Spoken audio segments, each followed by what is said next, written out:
জয় Bangla slogan দেওয়ার অপরাধে, জয় Bangla slogan লেখার অপরাধে চাঁপাইনবাবগঞ্জে ছাত্রলীগের দুজন কর্মীকে হত্যা করা হয়েছে।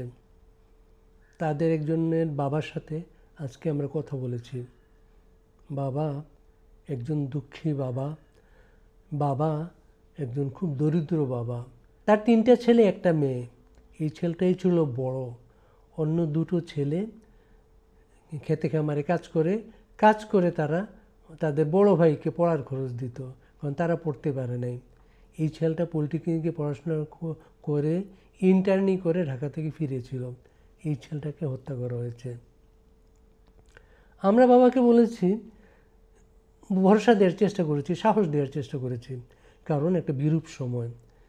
এই বাংলাদেশে নানাভাবে হয়রানি করা হচ্ছে, হত্যা করা হচ্ছে, কিন্তু আইনের কোনো সাহায্য পাচ্ছেন না। বাবাকে অনুরোধ করেছে, বাবা চেষ্টা করবেন মামলাটা করে রাখার। মামলা এখন উনি করেন নাই।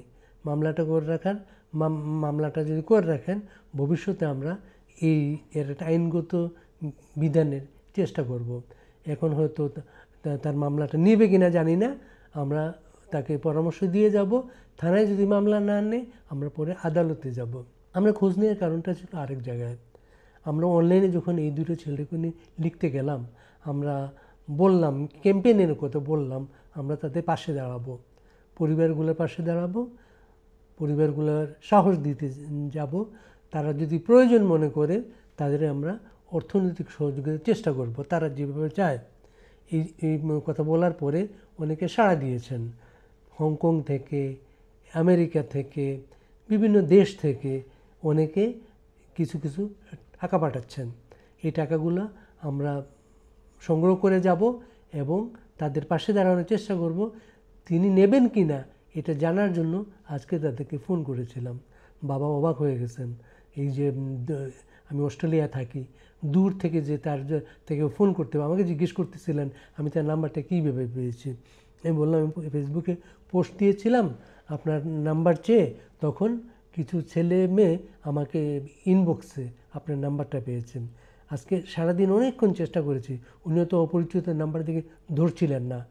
সিডনির সময় বিকেলের দিকে ফোন যখন ধরলেন, ওনার আজকে প্রাথমিকভাবে কথা বলেছি। এভাবে যে যেখানে আঘাতপ্রাপ্ত, যে যেখানে অসুবিধা আছে, বিপদে আছে, তাদের আমরা পাশে দাঁড়ানোর চেষ্টা করব। জয় বাংলা আমাদের সাহসের নাম। জয় বাংলা কেউ মুছে দিতে পারবে না। জয় বাংলা কেউ নিষিদ্ধ করে রাখতে পারবে না। জয় বাংলা।